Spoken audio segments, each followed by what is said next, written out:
Hey, Breaking Brown family, what's going on?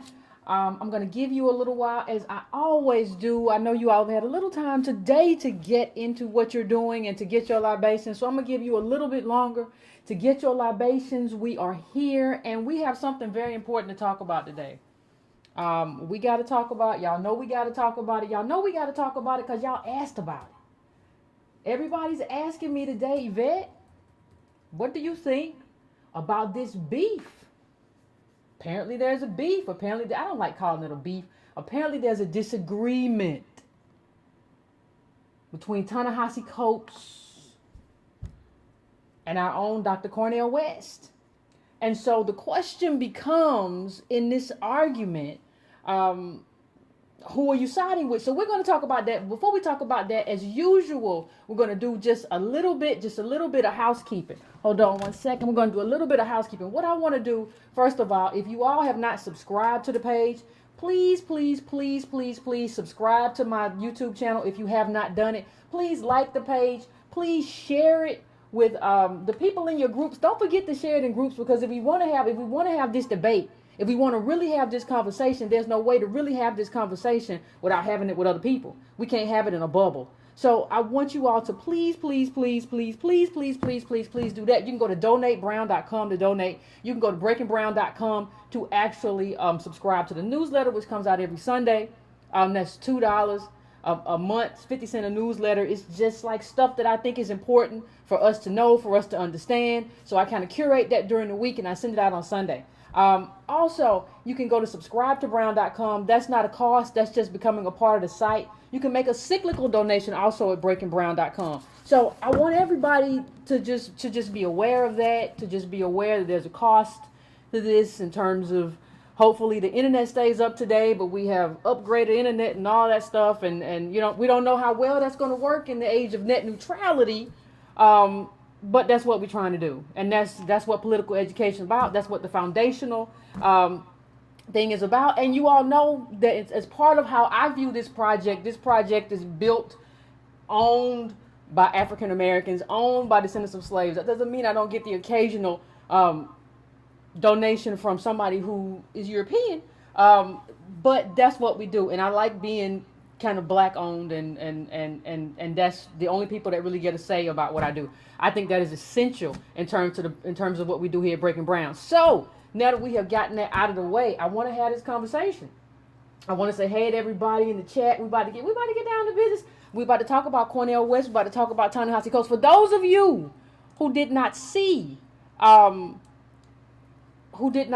article that I'm talking about, I want to put it up for you because maybe you go check it out. A lot of you are watching on your laptops or whatever. Maybe you go and look at it, but this was the title. This was the title of the article. It was an op-ed by Dr. Cornel West about Ta-Nehisi Coates, and the title was "Ta-Nehisi Coates is the neoliberal face of the Black freedom struggle." Understand? Ta-Nehisi Coates is the neoliberal face of the Black freedom struggle. And that was the title. And he went into a number of criticisms of Ta-Nehisi Coates. The main one, let me get this a little bit smaller and get a little bit out of my way now that you all have seen it. But the main criticism that he had of Ta-Nehisi, he said Ta-Nehisi is basically a neoliberal.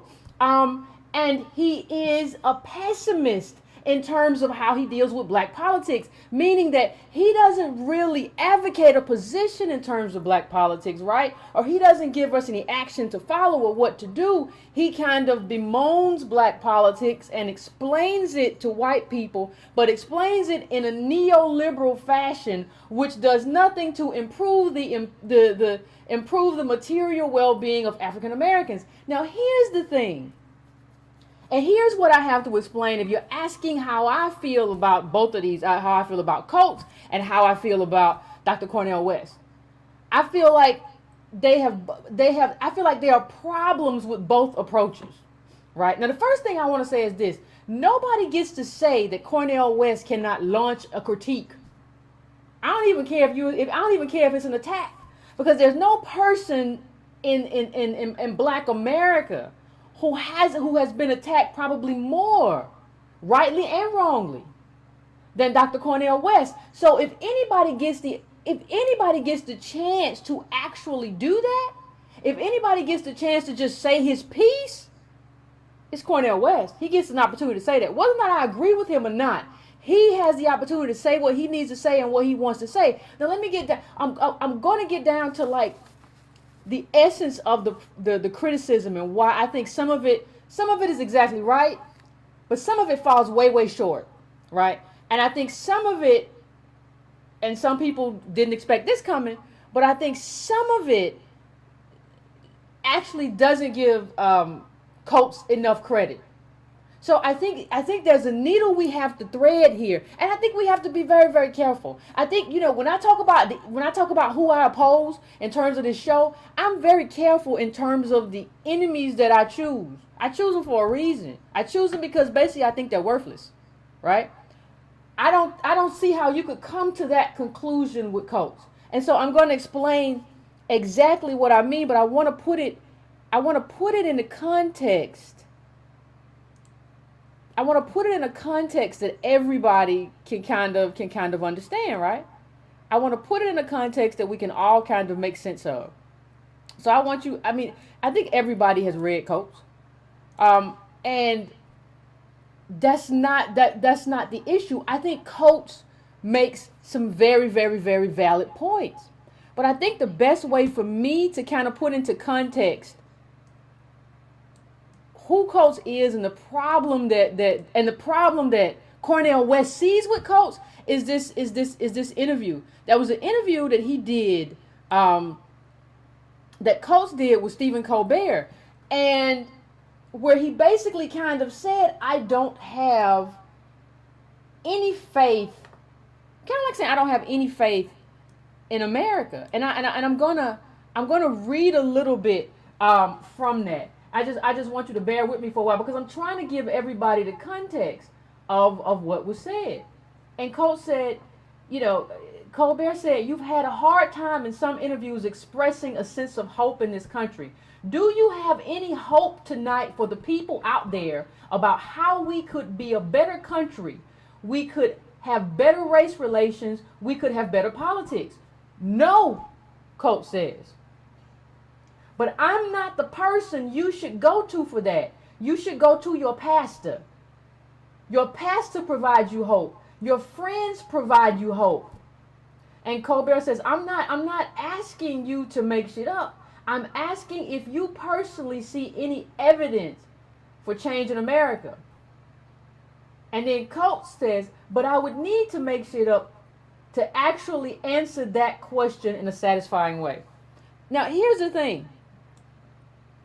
I don't necessarily totally disagree with Coates in terms of expressing some pessimism in what you might call the American project.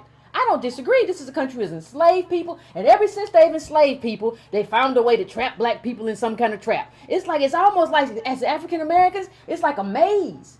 And have you ever seen, they talk about little rats being in a maze, and everywhere you go, there's a door shut. You go this way, there's a door shut. But everybody tells you, just go, and you'll find your way out. But you don't find your way out. Occasionally, they just lift some little rats up and take them out of the box to make you say, see, I made it over here. You can too. But we all know that they just got picked. They just got picked by white capital. So I am a person who understands and have defended Coates on occasion with this pessimism because I understand where it comes from. I understand that when people ask me for some type of solution, my solution, and it might not even, we have to face the fact that this solution might not be a solution that wins the day, but it's the only thing we got, and that's black politics. But I have been faced with people who say, well, you don't have a solution. And I think that's kind of what Coates is faced with too. You don't present us with a solution. And Coates is like, I ain't got to do that. And I don't really have one. And I don't really believe this stuff no more. The stuff I believe, I don't believe. I've seen too much.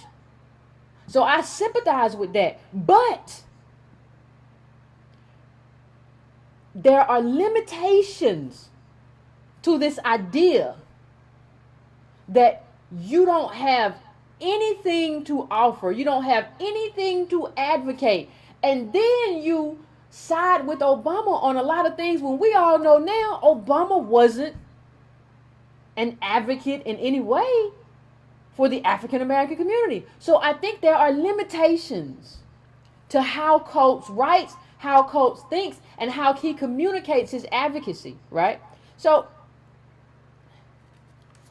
and in terms of that Colbert interview, one thing I will say is this: he don't have to. Like the one thing I will say, there's absolutely no reason for Ta-Nehisi Coates to tell Stephen Colbert that he has some type of solution or that he has hope. No, it's actually the job of Colbert. It's the job of white people to give us hope.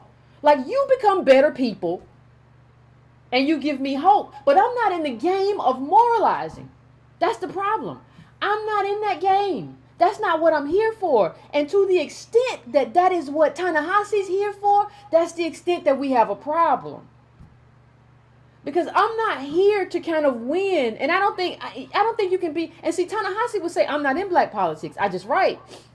I think if you're a black person of that stature, you're automatically in black politics. Because you're the only thing that's there at that level to communicate our needs. So you don't get to, what I'm basically saying is you don't get to be free.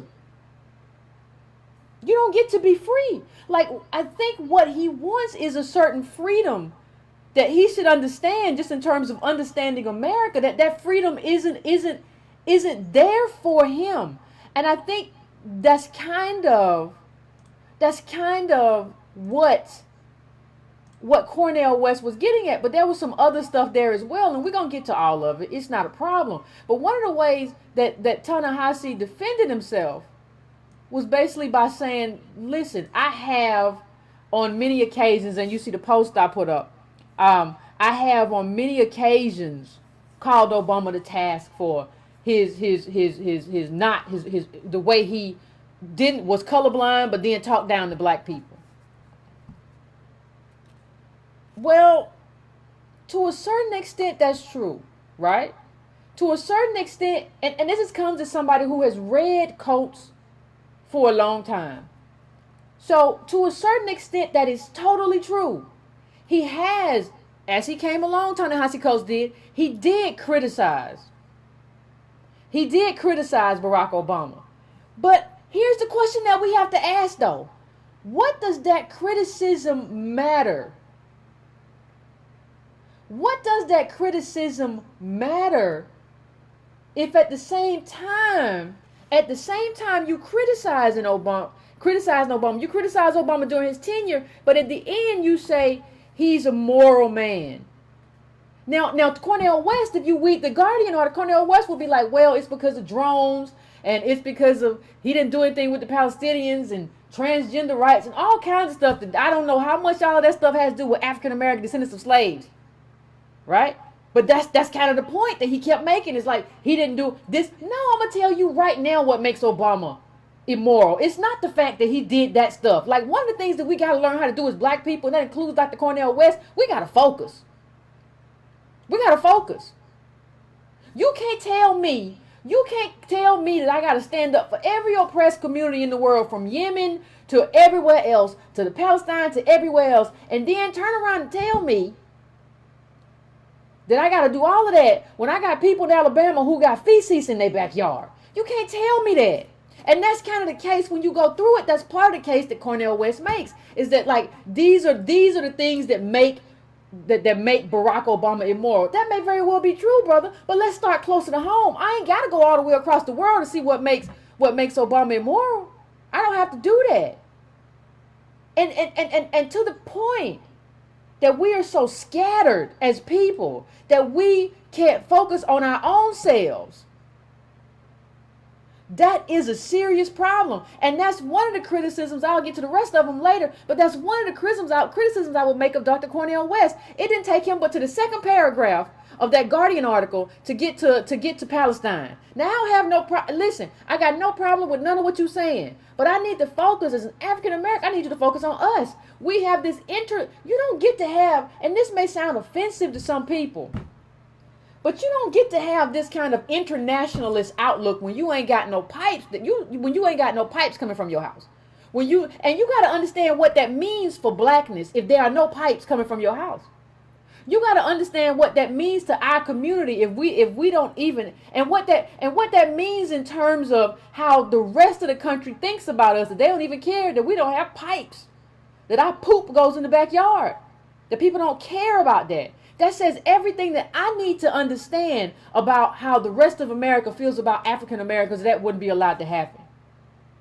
And so in terms of what we have to do as a community, we have to focus on our stuff. Let me say this, and I'm going to get on to the Coates criticism, but let me say this. If I can't have full citizenship rights in the country where my parents came from, my grandparents came from, and if I can't have full citizenship rights in my own country, how the heck am I going to help you out somewhere else? I'm of no use to you until I get my stuff right. Now, I'm not saying that all oppressors aren't the same. I'm not saying that white supremacy don't exist everywhere. But I'm telling you, in terms of oppression, I got to deal with the oppression right here. I'm telling you, that's my first priority. And if you are African American, the material well-being of other African Americans has to be your main priority. So Dr. Cornel West comes way off the mark when he veers away from there. And let me tell you what I do respect about Coates. Regardless of what you think about him, regardless of what you feel about him, his project, for the most part, he's addressed the LGBT discrimination. He's addressed people with disability. He's addressed a lot of stuff. But for the most part, his project has been an African American project. I respect that. I respect that. Because what you have to do, you have to have a laser-like focus on this, because otherwise it's not going to work. Otherwise, you everywhere doing everything. Oh, what happened in Honduras? Okay, I'm over there. Oh, what happened in Gaza? Okay, I'm over there. Oh, wait. What you say about the Ukraine? Oh, we got our brothers and sisters in Ukraine. Listen, no. I need pipes. I need to be able, and maybe if I can fix this stuff and get some reparations, some kind of recompense, right? It don't have to be in the terms of a cash payment. Maybe if I can do this for myself and my community, then maybe I can use that to help other people. But I got to fix this first. So the fact that one of the criticisms that I have of Dr. Cornel West is that he is not prioritizing the needs of African American community while criticizing someone who is prioritizing for the whether you agree or not, who is prioritizing that community. That's a problem for me. But one other thing I'll say, he said, and I'm talking about Coates here. Coates said something to the effect that Obama walked on ice and never fell. Now, when you hear the criticism leveled by Dr. Cornel West, one of the things that he says, he brings up that quote, and I think that was in My President Was Black, and he brings up that quote and he basically asks, how can you even make your mouth say that? How can you believe that this was a man who, and I'm talking about Obama, that this was a man who never failed? How can you believe that? And Coates answered this. I'm gonna put this up full so you can see it. But Coates answered a lot of these criticisms on Twitter, and I'm gonna put this one up first. He said, there can be no conflict, and this is one thing I respect. He said there can be no conflict between the naming of whiteness and the naming of the degradation brought about by an unrestrained capitalism, by the privileging of greed and the legal encouragement to hoarding and more elegant plunder. I have never seen a contradiction between calling for reparations and calling for a living wage, on calling for legitimate law enforcement and single payer health care. Understand something for me. And I'm going to leave that up just for a second for those of you who have not read it. Understand one thing for me. Understand just one thing for me. That quote alone gets some respect from me in terms of how I feel about Ta-Nehisi Coates. It gets some respect from me in terms of how I feel about him. And you can ask me, well, Yvette, I don't understand. It doesn't really make sense for me. It doesn't really make sense that you would feel that way. And what I would tell you, what I would actually tell you about that is that I don't think you've heard enough arguments. And this is why sometimes I fall out with the leftist community. What they'll say is, no, no, no, no, no, no, no. And this goes back a long way in terms of leftists. They say, no, no, no, no, no, no. What we need is a universal. This goes back to like Eugene Debs and stuff. What we need is a universal thing, right? We need some universal, and we can get everybody socialist, and somehow race doesn't matter or something like that. And what Ta-Nehisi is saying, no. We can have both reparations.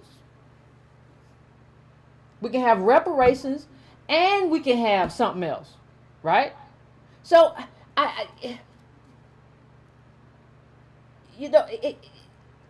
so I agree. What I'm saying is that on the singularity of that, I agree.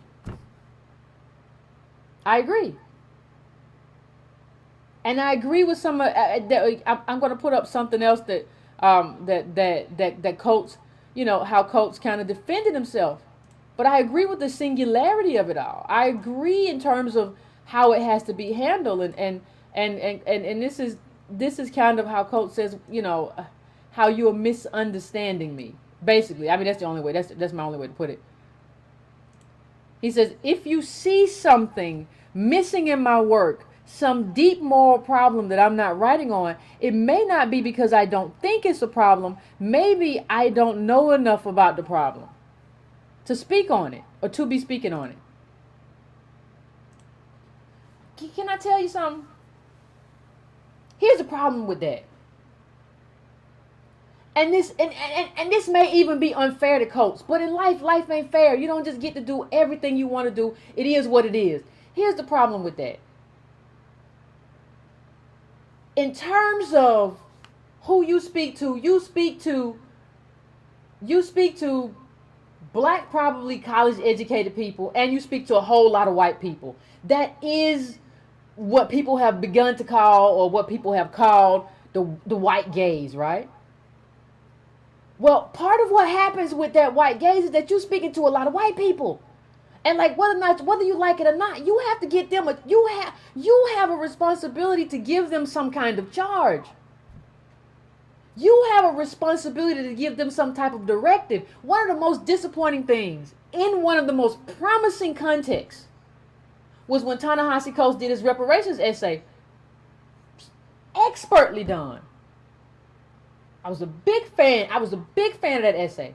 But then you get to the end of the essay and you expect like this call. Like, this is why we need reparations, and this is how reparations can be done. It really ain't got to be longer than about 3 or 4 paragraphs, right? And instead of doing that, you just kind of get this thing where he just kind of like say, well, there's a bill in Congress that would study reparations, and, that's something, we can't even get that, and that's something we should support. And what I'll say is that that's kind of like being like a big dude, and you've been working out, and now you got muscles you worked out for 2 years, so that the dude next door to you didn't come over and punk you all the time. And then you got yourself big, and you perfect. You look like an Adonis, and you go to the door, and you say, yeah, and the man's like, come out here, I'm gonna fight you, and you just be like, nah, I ain't about that life. I just want to go back in the house. I don't even. Listen, I don't feel like that. I ain't up for all that. That's not my thing. What was the point of working out? What was the point of doing all that? You might as well ate whole cakes and pies. That's the thing. Like, that's the thing that people don't get. Nobody's criticizing Coates. Like, at least for me, I can't speak for anybody. I'm not criticizing him because he has a habit of walking right up to the plate, of walking right up to the line, and never crossing it. He does all the work to get to the line and he don't cross it because of like this Afro pessimism and this pessimism in America. And you can say to Colbert that you don't have no hope. But you gotta tell white people what to do. And I'm not telling them what to think and how to feel, and this is why black people feel this way. Listen, it's been 400 years. If they was going to feel a kind of way about us and about black people and about segregation, they would have felt that way. Ain't no way, this is not a fight over hopes and feelings and how I'm going to get you to change your heart. Because guess what? And it's not just a southern thing. Up north, they got all those schools and they all segregated and they feel like they diverse because they got 10 little Negroes running around. 10 little Negro children. Ain't that cute? My school's diverse. And these are northerners. These ain't Ku Klux. So what are you talking about? Everybody that Ta-Nehisi Coates talks to, every white person that reads him thinks that Ta-Nehisi Coates is talking about somebody else and not them. Let me say that again. Every white person that reads Ta-Nehisi thinks that he's talking about somebody else and not them. So ain't nobody changing. Ain't no hearts and minds. And you can't get caught up in moralizing anyway. It's not our job to be your pastor. It's not our job to put your head on our bosom.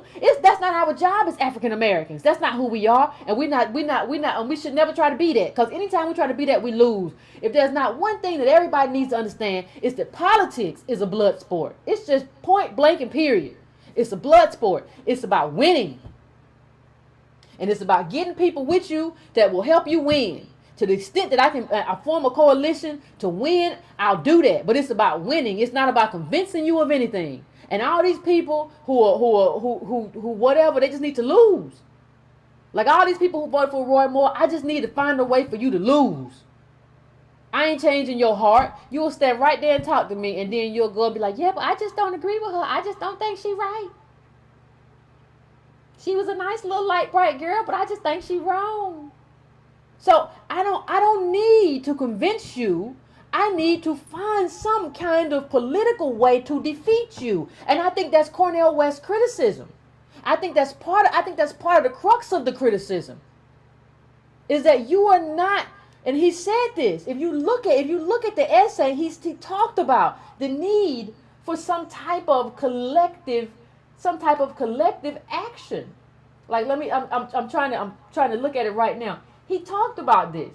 He said the disagreement between Coates and me is clear. An analysis or vision of our world that omits the centrality of Wall Street power, U.S. military policies, and the complex dynamics. And this is where he goes off the rails. The complex dynamics of class, gender, sexuality in black America is too dangerously and narrowly misleading. Listen, I don't think black people don't have enough to meet our material needs right now. It's because of our lack of understanding intersectionality. No, it's just because we have a caste system and we on the bottom. All this other stuff, I don't even know what that means. But let me just say this. He goes down and he says, listen, Coates reveals, and this is very interesting, he says, Coates reveals his preoccupation with white acceptance when he writes with genuine euphoria. As I watched Barack Obama's star shoot across the political sky, I had never seen so many white people cheer on a black man who was neither an athlete nor an entertainer. And it seemed that they loved him for this. And I thought in those days that they might love me too. Now, I think Coates has gotten enough hate mail to have changed that idea. But one of the things that we have to understand in terms of just understanding the limitations of Ta-Nehisi, and this is not something that's dastardly or whatever, but one of the things that we have to admit is that just like you all get in the comments and criticize me, Ta-Nehisi gets criticized too. And it would be wrong of us not to criticize him. Now, we can't throw him away. I don't think that's necessary, but we can't. It would be wrong of us not to criticize him in much the same way that y'all criticize me and we criticize Dr. Cornel West or anybody else. And you have to remember that it was so. My president was black, Mr. Mark, kind of in so many ways that, Sandy Darity, Dr. Sandy Darity, Duke professor, who Antonio Moore interviewed, you can find an interview on his page, basically had to come out and kind of set the record straight. Because that was a poorly written essay. And there was a lot. I don't know if you all remember it, but there was a lot in that essay. And you know, I'm gonna go to it, and I just wanna focus your attention. And I know I'm getting somewhere, but I just want everybody. I want us all to be on the same page. When you get to what he took issue with, when you talk about Sandy Darity was like kind of this issue of, well, we can't have reparations, like, you know, and you have to remember one of the things you have to remember. I want everybody to remember this line. Do you all remember when Ta-Nehisi Coates was discussing reparations with Barack Obama? And Barack Obama mentioned one of the reasons why reparations wouldn't work is because new immigrants would not necessarily be okay with it. Now understand, part of the reason Obama said that because that's his people. You don't hear me? He's thinking, his father was Kenyan. He's thinking about this so he's thinking about this from like a second generation American standpoint, even though he had an American mother. That's who he's identifying with. The job of Coates in that arena, the job of Coates that he did not do was to make a case for African Americans, not acquiesce to what Barack Obama thinks and feels. And he didn't do that job. So if y'all remember, and I don't know how many people remember this. Sometimes I just remember everything. But he said, well, new immigrants wouldn't like it. The answer to that pops just right off my head is, first of all, immigrants chose to come here.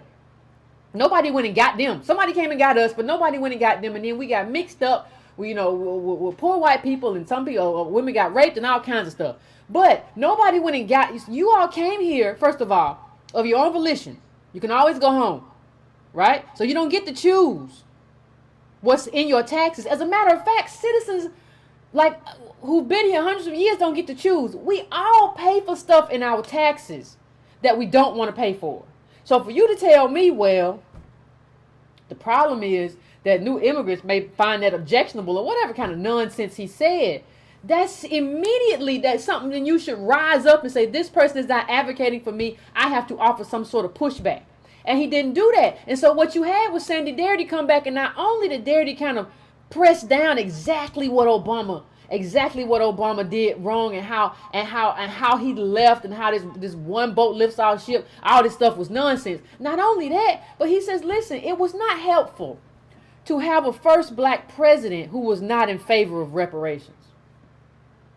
Understand, regardless of what happened and what did not happen, it was not helpful to have your first black president not be in favor of reparations. Because what happens now is that the white president says, well, your own black president said he wasn't in favor of it. What do you want from me? You want me as a white president to do more than your black president? Is that what you want? Why didn't you advocate for that then? And whether we like it or not, Ta-Nehisi was in that space with the president and didn't press on that pivotal point. He wrote the best essay about reparations that I ever read. He made the best case for reparations that I ever read. So when this president gives you some nonsense, the natural reaction should be to press on it, to press back on it. What are you talking about? I don't understand what you mean. I don't understand. I have no idea what's going on in terms of how this is supposed to work.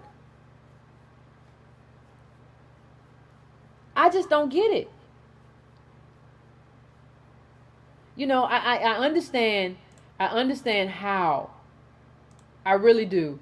I understand how Coates is defending himself. And I think to a certain extent I agree with both these people. But I think they both have blind spots that neither of them see. And I think it's our job to say, hey, you're not all right and you're not all wrong. And so one of the things that I don't want to do and this is kind of threading the needle. I don't want it to seem like either one of these people is all wrong, because I don't believe that. But when you are speaking, what we have to understand is the limitation of Ta-Nehisi Coates. Now, it's not his fault that he was chosen by the Atlantic. That's not no fault of his. And to a certain extent, it's valuable to have him in that space. But to a certain extent, also, we have to understand the limitations of speaking to that white gaze. There are limitations to speaking within. There are confines to speaking within that white gaze. And what we have to be asking ourselves as black people is, can we be led by someone who speaks within that gaze? Now, he'll say, I'm not leading you. I'm not your leader.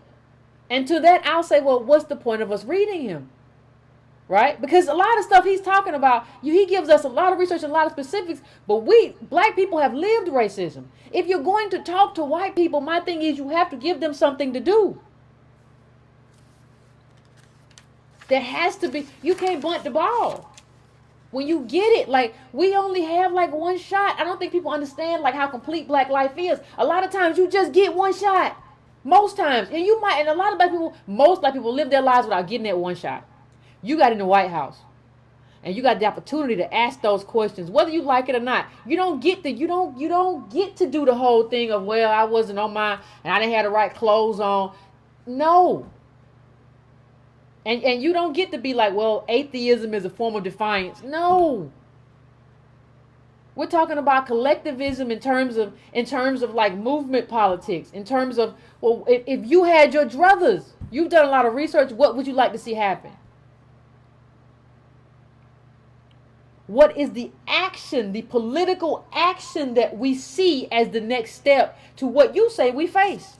At a certain point, you have to get out of being just a historian, and you have to make the connection in terms of what these white people need to do. You know, I watched the Q&A with Ta-Nehisi earlier today, and there was a white girl in the audience, you know, as I was prepping for the show, and there was a white girl in the audience who said,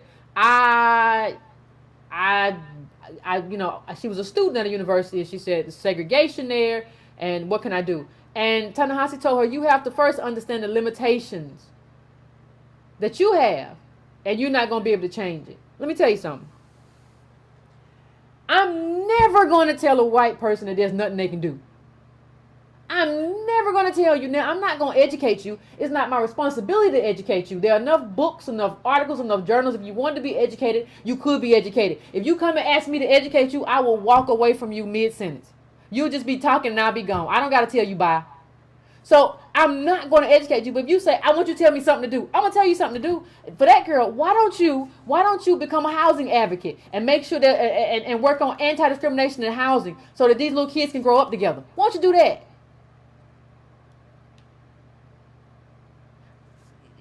I'm not interested in you feeling a certain way, because you can feel your way out of anything. And I think that's part of the problem. Politics isn't about moralizing. And I don't think that we have understood that. And I don't think we have really understood the confines of trying to lead within that gaze. I don't think we are, you know, I don't think we understand that. And I think to the extent of what Cornel West is trying to say, I think he's trying to point out the neoliberalism. Now, Ta-Nehisi Coates, well, hold on, let me put up his friend. Forget about him. His friend, Jelani Cobb, you all know Jelani, kind of went in, and I'm going to put part of that up, and I'm going to move it around or whatever, but Jelani kind of went in, and this is what he said. I mean, he had a lot to say. He said, you know, it's one thing to challenge and interrogate, quite another to cloak petty rivalry as disinterested analysis. Woo!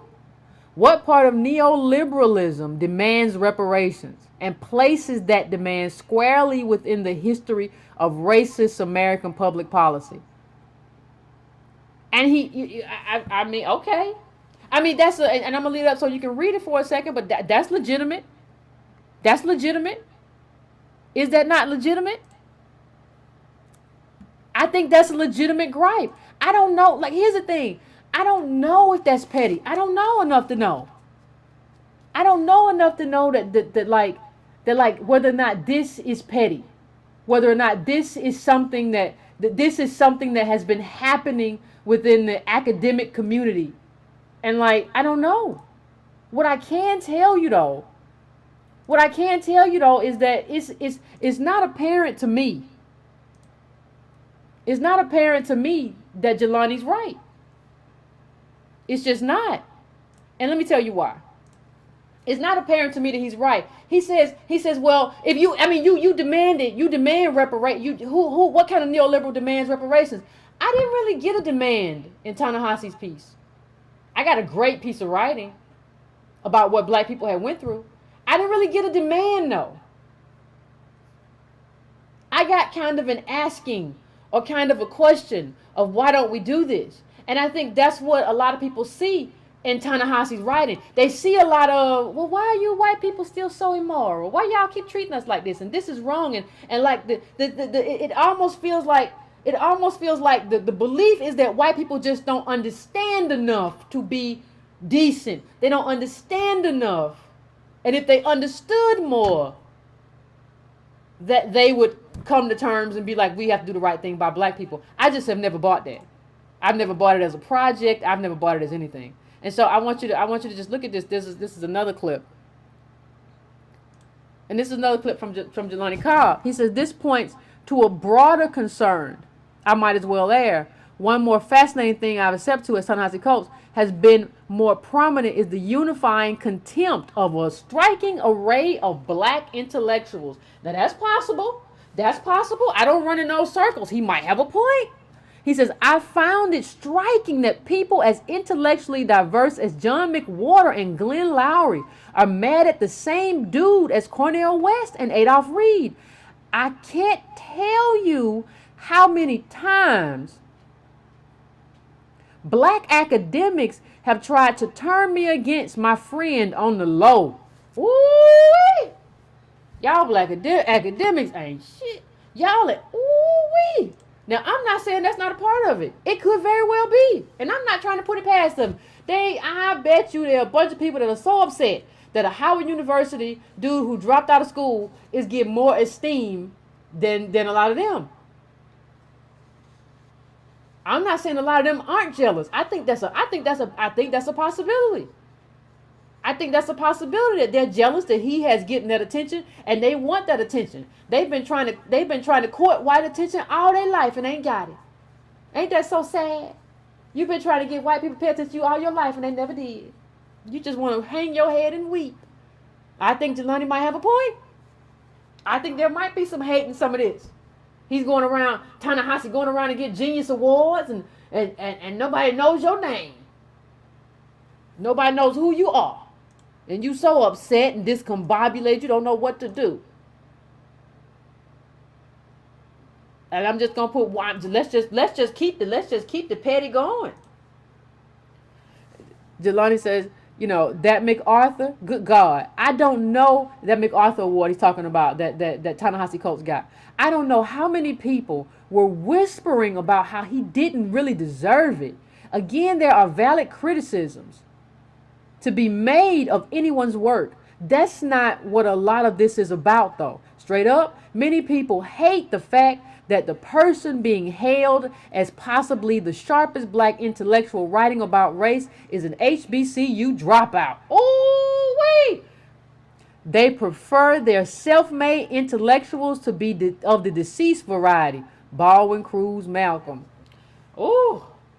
Well, I think, if we don't know nothing else right now, we know Jelani Cobb is a good friend. I want me a friend to go to bat like that. That's what I want. Give me a friend that defends me like that. And I don't doubt it. I don't doubt the elitism that is probably, and as a Howard University grad, I salute Ta-Nehisi in terms of where he came from, in terms of that's my alma mater. I salute that. But I don't doubt that there are a lot of people who don't. And somebody pointed out to me on the phone that I was discussing this to. They said, Yvette, if you were to ever make it big, they would hate you too. because you're not a black intellectual. You didn't come up through academia, and you didn't come up through the Ivies. Now they will hate you just as much, and that could very well be true. I don't know. I'm just saying there are some legitimate criticisms on both sides of this issue, and it falls short of meeting, a lot of stuff. So what I'm gonna do? Don't go nowhere. We about to go to the phones in a second. But what I'm gonna do right now? I'm gonna take a quick break. I'm gonna take a quick break. I said, what they doing? What's she talking about? She finna take a what? But I'm gonna take a quick break. I'm coming right back. And don't go nowhere. Y'all just like to go. Don't go nowhere.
Hey, Breaking Brown family, I am back.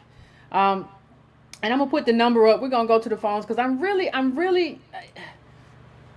interested in like what everybody has to say. It's a very, very, very, very, very, very, very kind of interesting phenomenon where we are right now in terms of this debate about what it means to be a black intellectual, what it means to be a black authority, and then we got to talk about what's coming. See, part of the thing that people don't understand is that what is coming down the line. See, the reason I'm not trying to get on Coates because I just feel like getting on Coates. I'm trying to get on Coates because what it means to be a black person and what it means to be a black intellectual is serious business, because we're not there. The Republicans are trying to absolutely cut and destroy our entire lives. And I'm not being, and I'm gonna show you, I'm gonna take a call, but I'm gonna show you that I'm not being hyperbolic when I say that. I'm not being hyperbolic. I'm not making this up. I'm telling the truth about what that means. So I'm going to my first caller now. Area code 757. I'm coming to you. Tell me what's your name and tell me where you're calling from. Hello, Yvette. This Otis is here. Hey, Otis, how you doing? I'm doing great. Good. You're touching on all that stuff with Coates. About the only thing I waver away from you from is I think we need to focus on what's going on domestically here for black people. But we've let things go on so long. We also have to hold this country accountable for the ills that, even with a black face, this country has destroyed Africa. We have 53 out of 54 countries, 53 of them have military troops there. Mm-hmm. The other thing is, I think you're doing a really excellent job. Thank you. Explaining to black people that we get so easily distracted with all of this crazy stuff, like even whether or not Diddy can buy a football team. He can't. First of all, it's 32 billionaires, and they're not going to ever let somebody like Diddy be the first black NFL owner. So that's just really out of the question. And as far as the intellectual people that are upset with Coates, that's exactly what is wrong with this country. Everybody wants to make it, but they want to be the one holding the gold medal. They don't want to be the one that helps somebody achieve the gold medal. You're doing your work, lady. Thank you, bro. I think that's the truth. I mean, somewhere along the line, we lost kind of what it meant to be a community. And one of the things that we understand, like, Otis brought up a very good point in terms of, what it means in terms of being an African American. Like, we have gotten where we have because of community. And now you're gonna run with people who don't do community, right? Who just do this capitalist, super capitalist stuff like Diddy or whatever. And you gon' like, this shouldn't even, like, this whole Diddy thing shouldn't even be something that we talking about. He can't buy a team. I know that, you know that, but I don't care. Like, at a certain point, you have to just be like, why you think he ain't saying nothing about taxes? At a certain point, you just gotta be like, these are enemies. I don't care if you sat down with Kaepernick. You haven't said anything about the thing that's impacting us. Why? Because it's going to be great for you. It's going to be a windfall for you. You're not my friend. We don't have the same political position. So why should I do that? And so, I mean, it is what it is. I'm going to go to my next caller. My next caller is calling from 913. 913, I want your name, and I want where you're calling from. Hello, yes. My name is Walter. I'm calling from. Hey, Walter. How you doing? I've seen the stuff that you're talking about with Coates and Cornel West. I think that, like you said, both of them are right and they're both wrong. I think the thing that turned me off about the West article was the LGBTQ and the global and the drones and all that sort of stuff, and it has nothing to do with how we live day to day. People, I see you guys always talk about Milwaukee and Flint and all these other places, but I'm here in Kansas City and it ain't much different. And nobody's talking about that. You put the spotlight on one city and, Alabama and their hookworms, but we have problems here that nobody talks about. Yeah. That nobody ever hears about. Severe. Everybody should, they should see it as a collective. It's not just those cities. It's all of us. All of us in Washington and Oklahoma, Texas, Nebraska, Iowa. We live in the worst parts of these places. Mm-hmm. And everybody just talks about it. You just hear about the stuff that makes it to the news. So I just want to say, more people should shed light on that, not just the stuff that makes the news. But thank you. Thank you. I appreciate you calling in, caller. And in terms of what he said, let me show you why data matters and why it's so important that people like Dr. Cornel West focus on African Americans, but also why it's so important. This is also something I want to show you. It's also important, not only that, but it's also important that Ta-Nehisi kind of transitions to doing some kind of advocacy as well. Let me put this chart up for you. I'm gonna put this chart up full size so you can see it. This chart shows where the state of black wealth by percentage. What you see is that the bottom 50% of our households are worth less than $1. We're talking negative wealth. And understand what this means. This means that we're living off like 0.2% of wealth. We can't afford. That means we already can't afford to be here. And then Republicans in this tax thing, they're about to snatch the rest of it away. So we're living in a space where we can't afford to be American, and you're expecting us to go advocate for everybody. And then Ta-Nehisi Coates saying, well, that ain't my job. No, it needs to be somebody's job. Whose job is it? If it's not Dr. Cornel West's job, he's going to advocate for African Americans, Palestinians, and everybody else, and Yemenis and stuff like that. And then you going to advocate, you saying it's not your job. Well, whose job is it? It has to be our job, because we're, listen, bottom 50% negative. Understand what this means for your life. I'm keeping this up. Understand what this means for your life. That means you can't afford to be stable in this country. That means you can't afford to make nobody else stable. That means in order to take care of yourself, you're going to have to just basically put everybody else out. You can't take care of your cousin's baby, your sister's baby, or your grandmama and them. You can only afford to take care of yourself, and you might not be able to do that. That's what that chart says. Understand that that's what that chart says. And what you have to understand is what Republicans have done in terms of how they've tricked everybody. You have to, if you don't understand the level of trickery in all of this, what you have to understand, let me put up another chart. What you have to understand is I'm not gonna put up now. What you have to understand is one thing for me. If I can't get nobody to understand anything, I want everybody to understand this. This whole idea of regular people getting tax cuts is BS. Nobody talks about the payroll tax. And why do I bring up the payroll tax? Nobody talks about the payroll taxes going up from like the 1960s by like 4 percentage points. So we have record income inequality because regular people have been paying more taxes. So wait a minute. The rich people, which is not just the top 1%, you're talking the top 10 to 20%, mostly like the top 20%. Those people in that category are getting more money. They're getting the bulk of all the wealth. They get nearly all the wealth, and then you're telling them that they're not going to be taxed on it. So they get everything. And our payroll taxes are going up. And even the federal tax cut, it ain't permanent. Their tax cuts are permanent. So tell me what it means when a multi-millionaire's kid gets to get all that money inherited with no tax. That means that you're creating basically superhumans. These people might as well wear capes. They're superhuman. And what I mean superhuman, they don't even have to be a part of this country no more. They have said we're not going to be a part of this and we're not going to contribute. We're going to make money off of it, but we're not going to be a part of it and we're not going to contribute. We're going to strip everything from black people they've ever had. And that's what happens. That's what happens. People will give you something for 2 minutes. People have been beating on you for 100 years, and then 2 minutes they'll stop beating on you and give you a Band-Aid and say, is you all right? You should be all right now. What's wrong with your Band-Aid?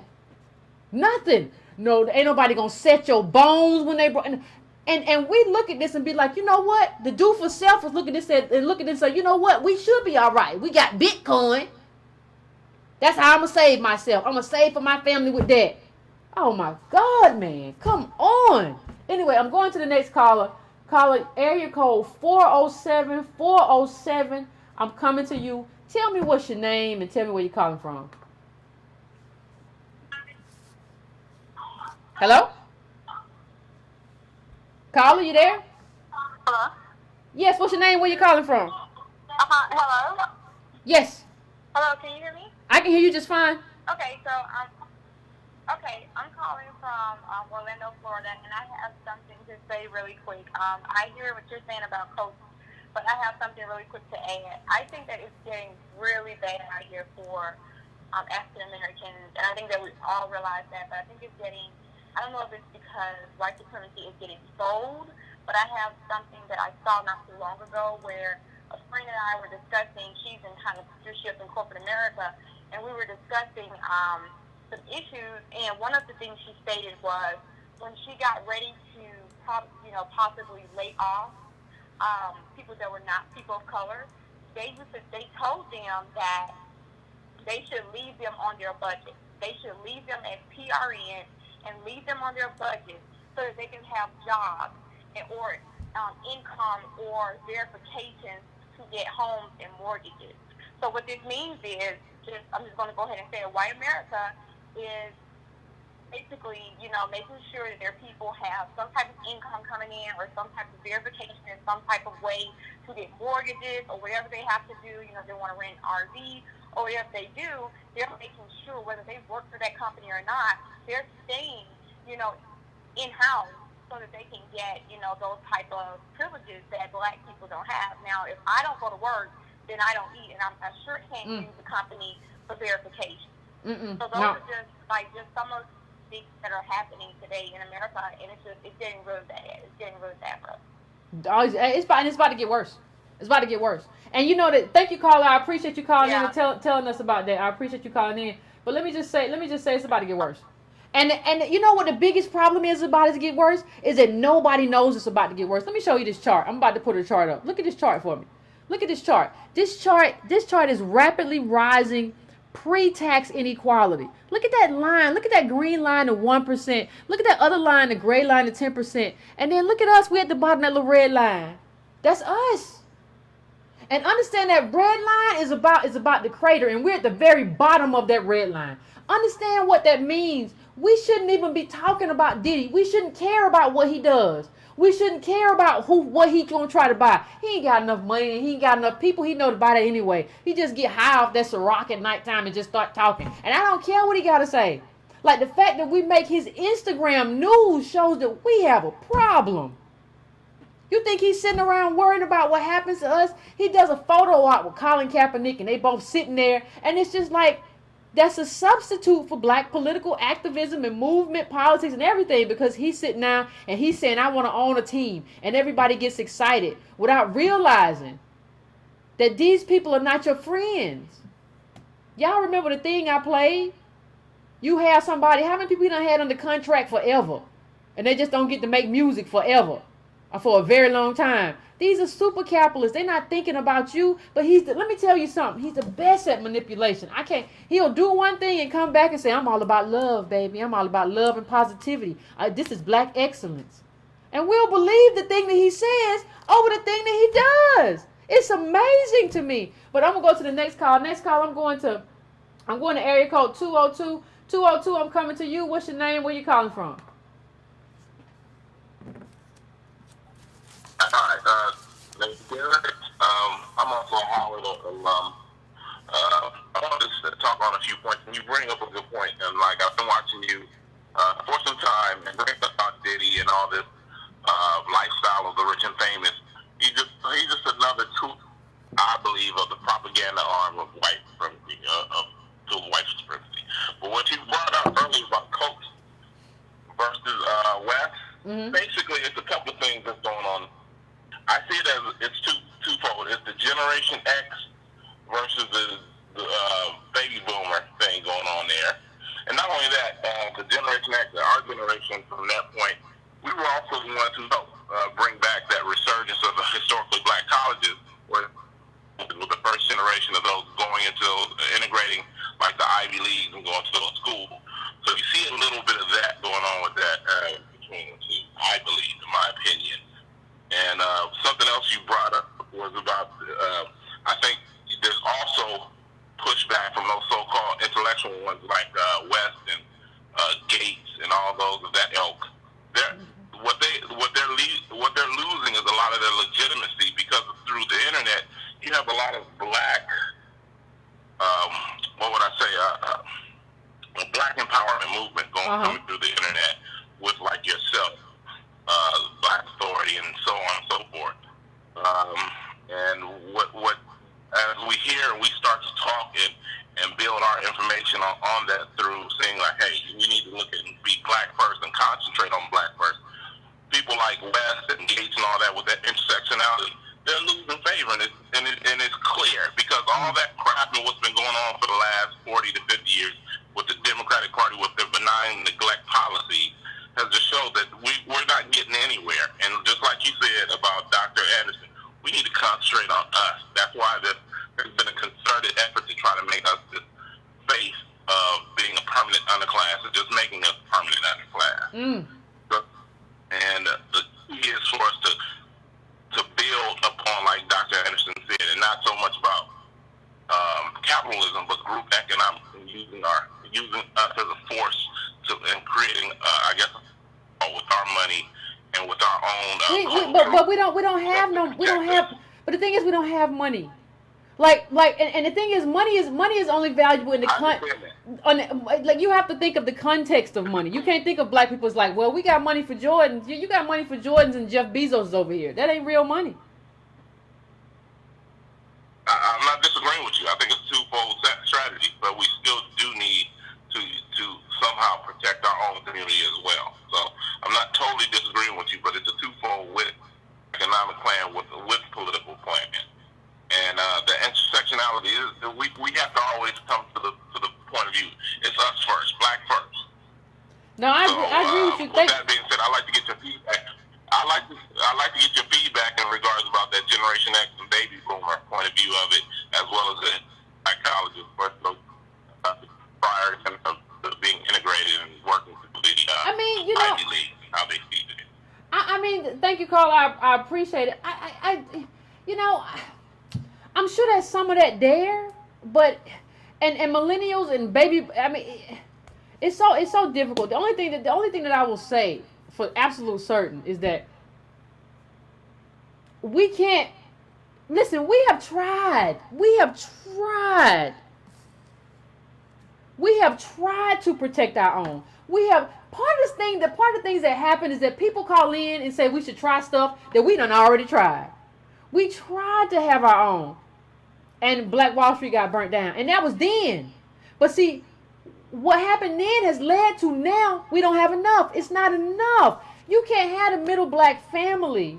You're talking about 4,000, but that's before depreciation. So after that, you're talking about like nothing. You're talking about like, we're talking about like maybe $800. Like that's not enough to be like we need to pool our money. That's light bill money. You can't pool light bill and gas money. That's not enough money. It's not enough to pool. I don't know how I can keep saying that. And so black people, that's why I'm so critical of Bitcoin. Part of the reason we're not talking about it, and people say, we can do two things in one event. We can do Bitcoin and politics. No, you can't, because if we could, we would. We ain't doing two things. You just online all the time watching a bunch of Bitcoin tutorials and then trying to sell your ethereal or whatever kind of little Litecoin you got, and you ain't paying attention to me, and you ain't paying attention to politics, and you ain't reading no book, and you ain't reading no article. You're obsessed with becoming wealthy by this new thing, right? And so that's what we're left with. But this idea of group economics doesn't work unless you got economics. And we don't. And we don't because of America. Because of the way America did their policies. And we talked about the policies. And we talked about everything from redlining to the New Deal. Well, even the New Deal had segregated, which were integrated communities, made them segregated. And everything that led to us being disenfranchised. That's America. And we don't want to talk about the debt America owes. And I just don't see how we escape that. I don't see how that happens. So I'm going to my next caller. My next caller is calling from area code 214. 214, tell me what's your name and tell me where you're calling from. Hi, Yvette. This is James. I'm calling from Houston. Hey, James. How are you? Pretty good. Hey, well, glad to hear it. And thanks for taking my call. I'll be short. I'm really enjoying the program as always.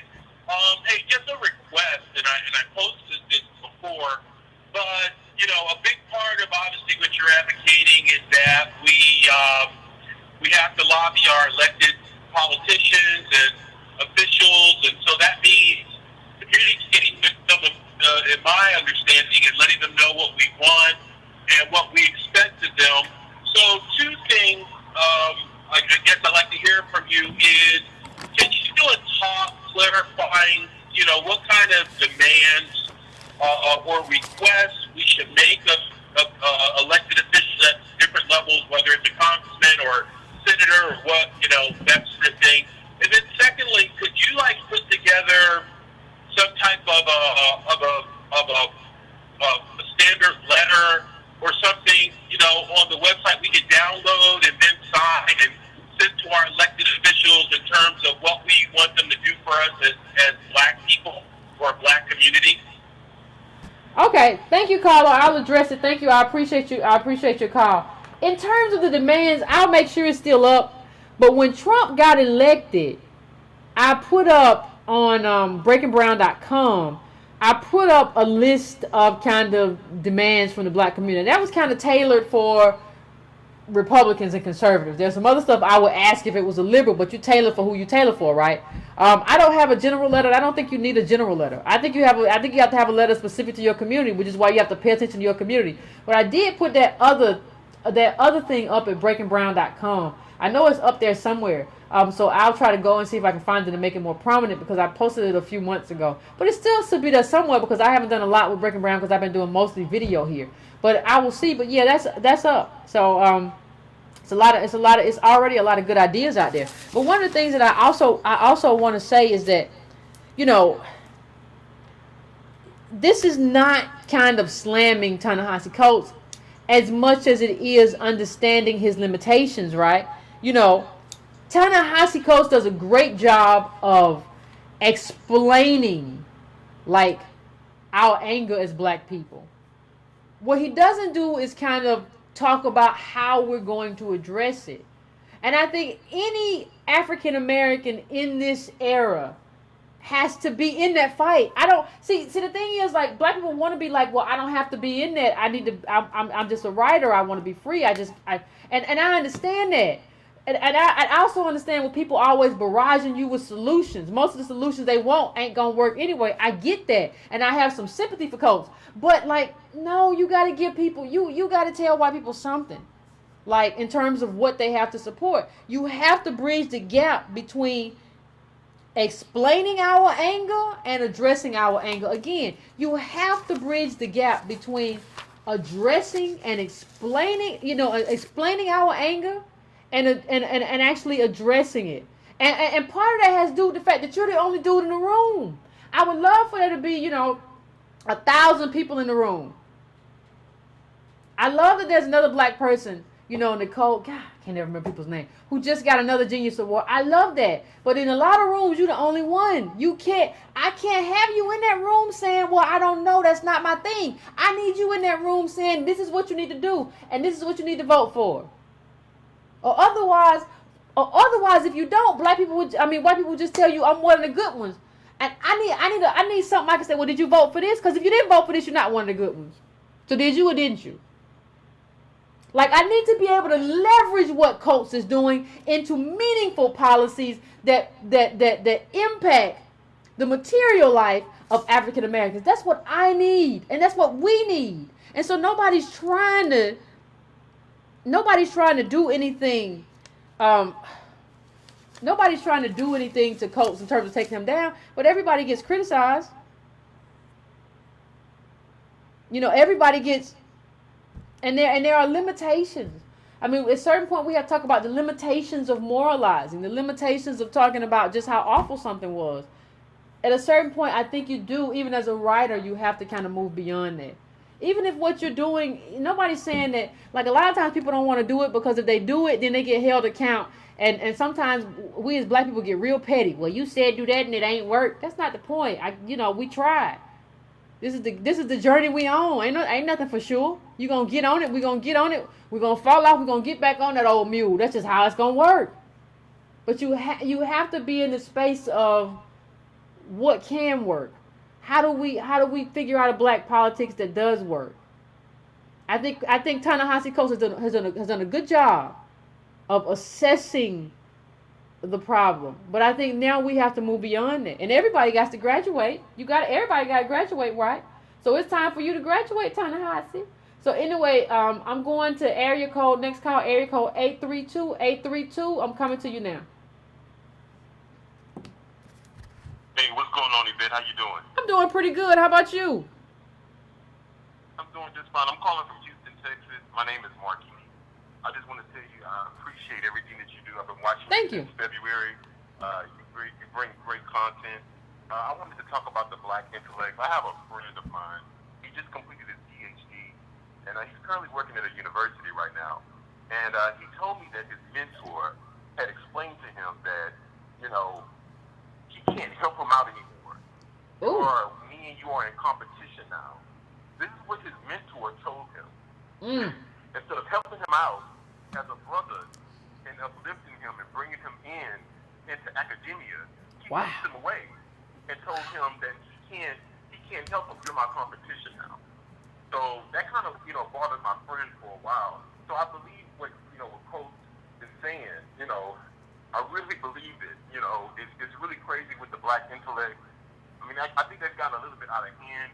I do want to say something, though. I just feel as though a lot of us, we are in the process of, like, waking up, but I feel that some people are not really woken up as they should be.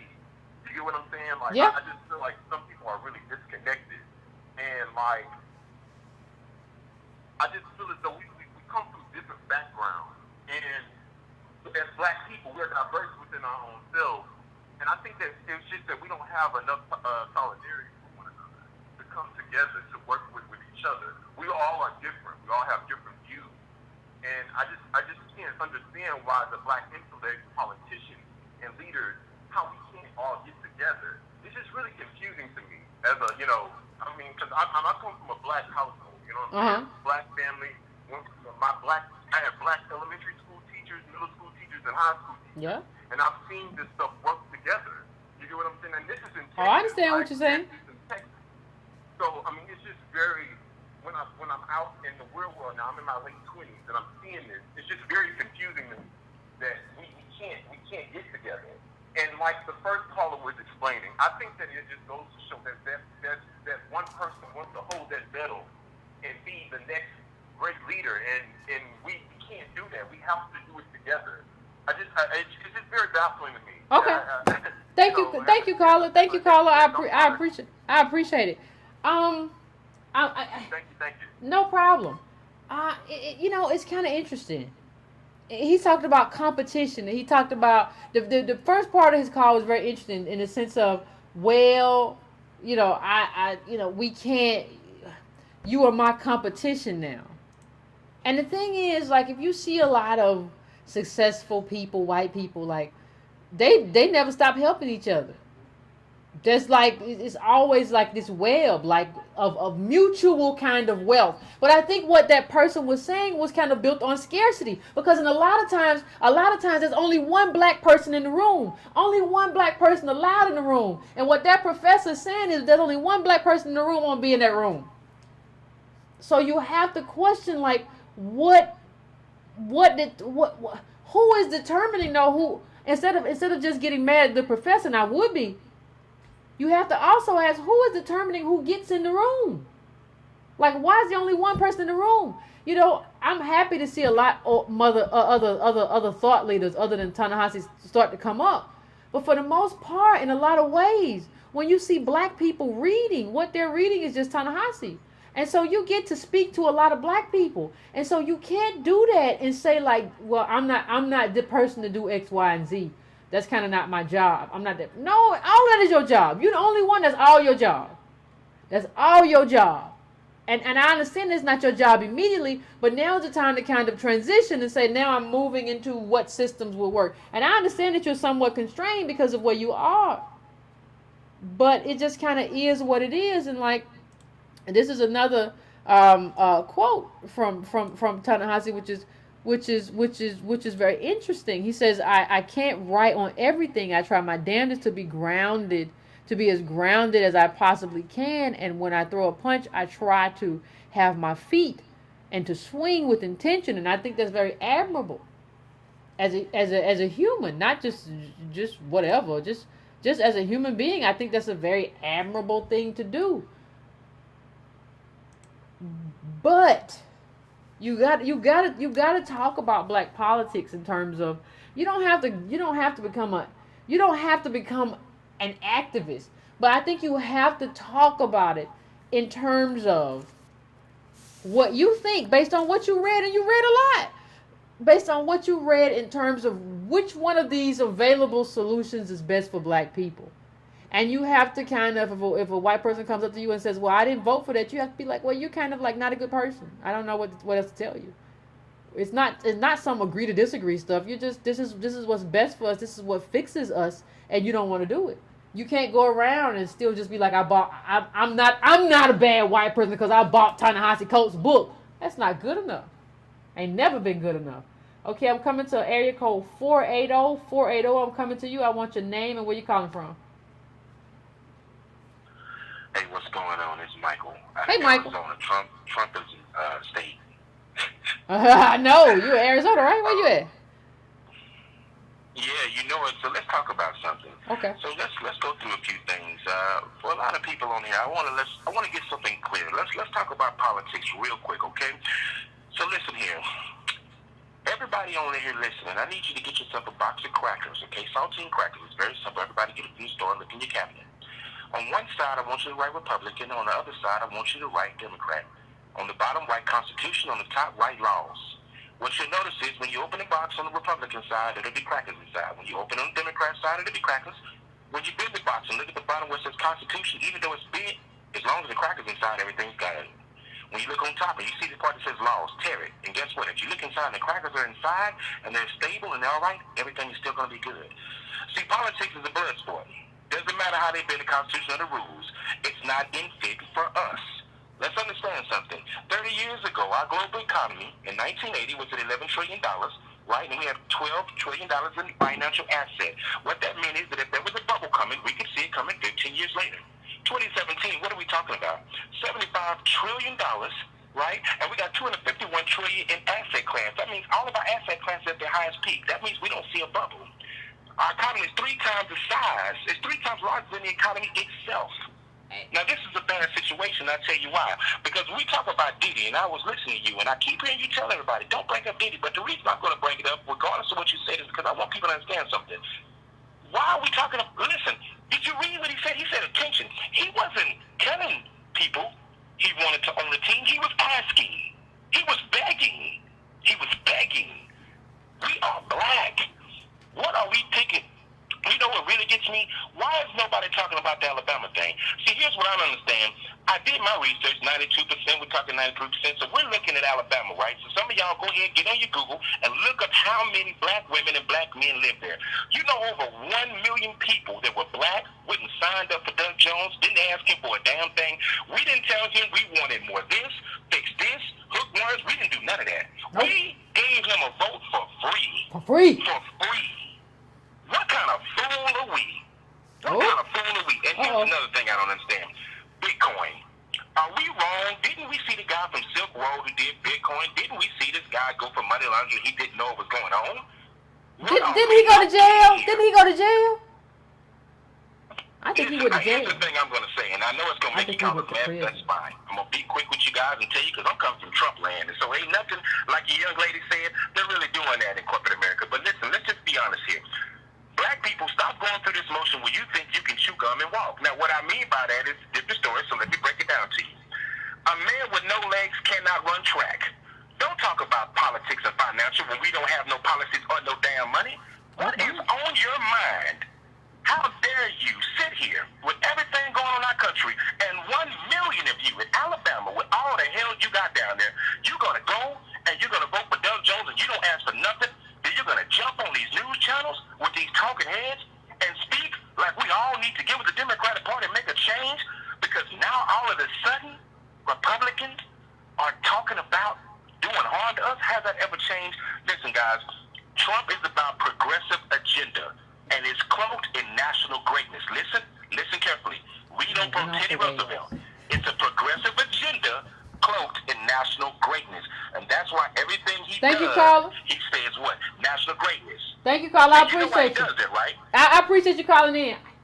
Y'all be going so long. I appreciate everybody coming. I'm trying to, the phone line stay full. Let's try to make this as concise as possible, please. Okay, I'm going to area code 919. I'm coming to you right now. Area code 919. I'm coming to you now. What's your name? Where you calling from? Can you hear me, 919? I don't know what's going on with that. Ooh, people just talk. And I'm not saying I disagree with nothing. I'm just saying. I think that person gone. Okay, I'm coming to 724. 724, what's your name and where you calling from? My name is Shawnee. I'm calling from Pennsylvania. I'm close to Pittsburgh. Hey! You know, I find it, I want to say I enjoy your show. Thank you. You and that guy, I can never catch his name. His name is Irony, but he's not here right now. But his name is Irony. I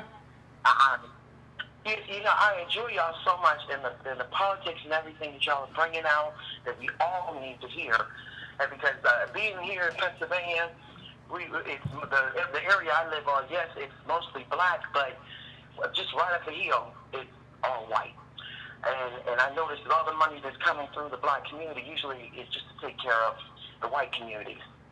And it just drives me crazy when I go talk to fellow black people about how can we bring up the area we are. This is called Alacopa, where we are. How can we build this up? And I talk about bringing in some of these young boys and young girls, because we got older men and women that ought to sew, and they can do electricity and build roofs and do all this stuff that can help the equity of other black people's homes, and they can learn a trade on that also that can help them in the long run throughout life, since all this is going to be out of reach, but everybody's going to need to have, you got to have the wiring in the house, you're going to need piping in your house, you're going to need all these little different things that, okay, you don't want to pay us one way, you're going to pay us another.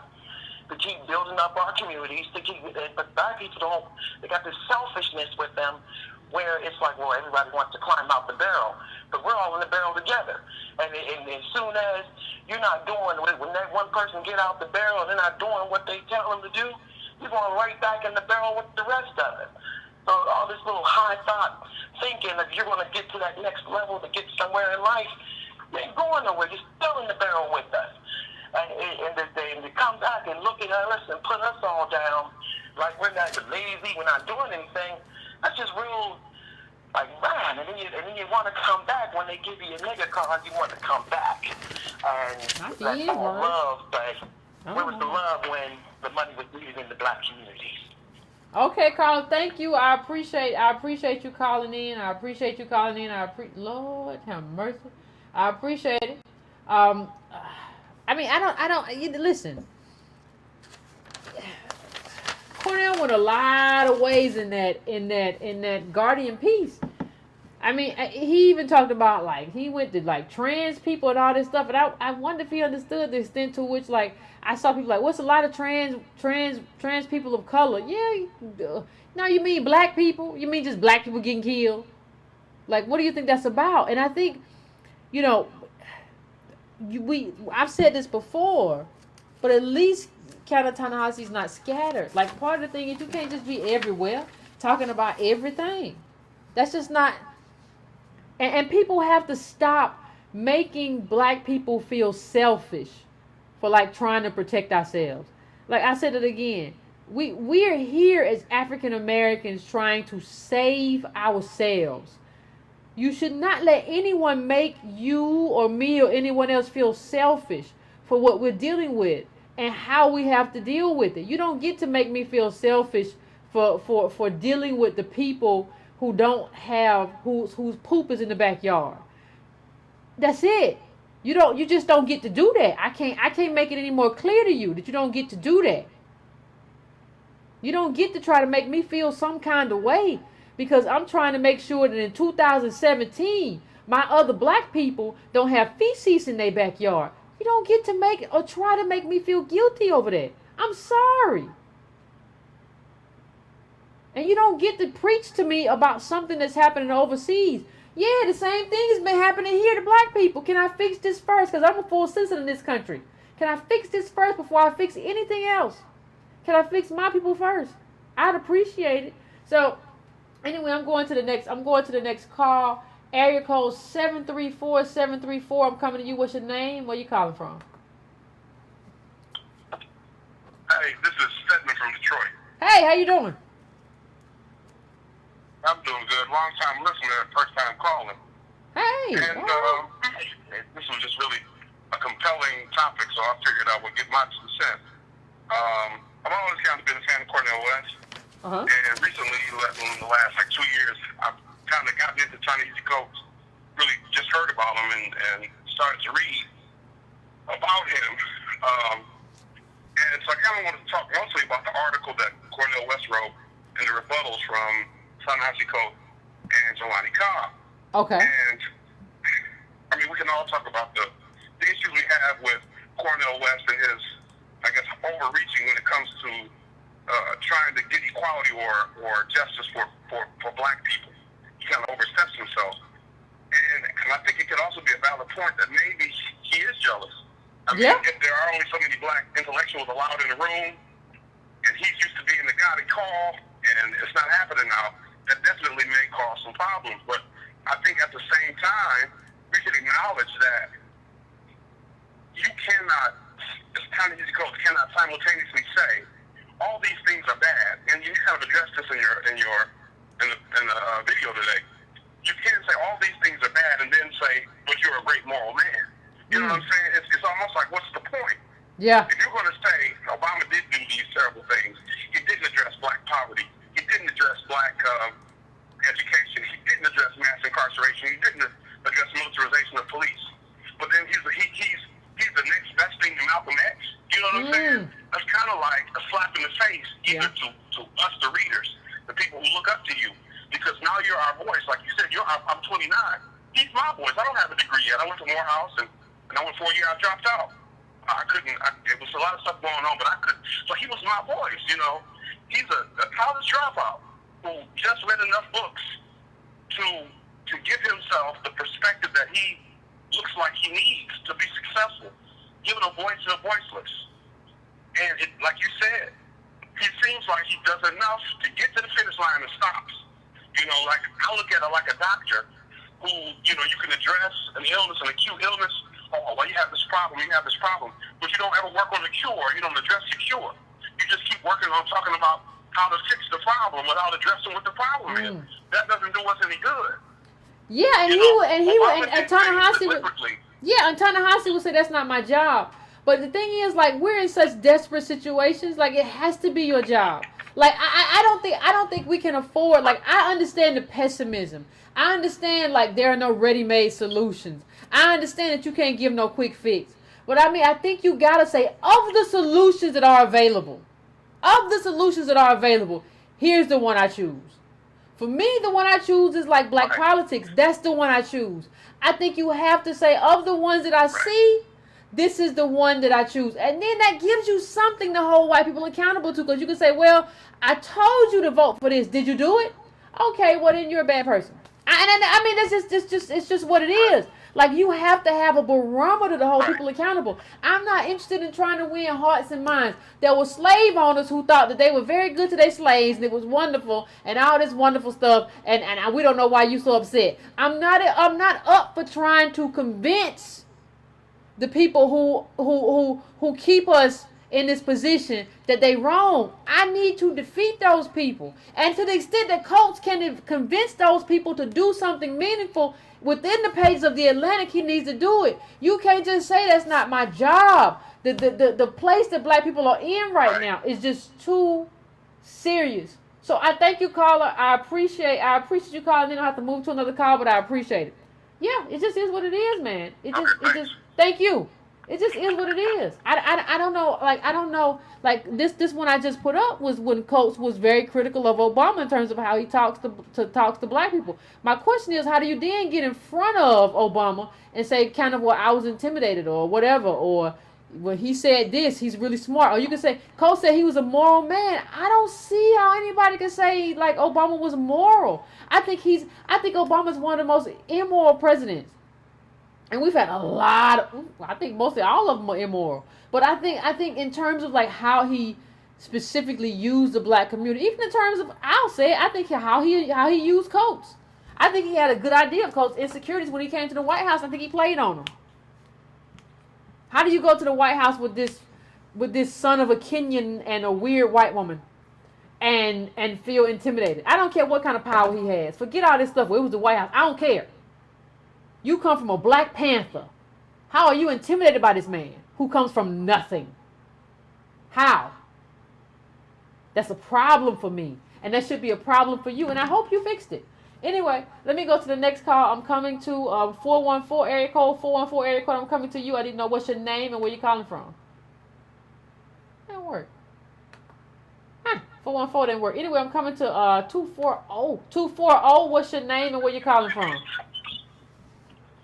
My name is Demetrius. I'm calling from Washington, D.C. Hey. How are you doing tonight? I'm pretty good. How about you? I'm doing good.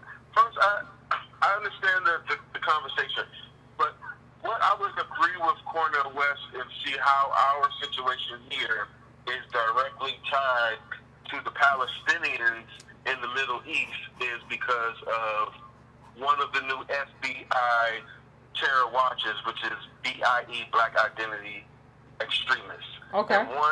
And why I can't support Ta-Nehisi Coates, him being a historian, however, not proclaiming the nationality of those so-called African Americans and descendants of slaves, knowing if you've done any type of research into the area that we do have a nationality and we are based on history, we would be Hebrews, which then would tie us into the prophecies written in the Bible.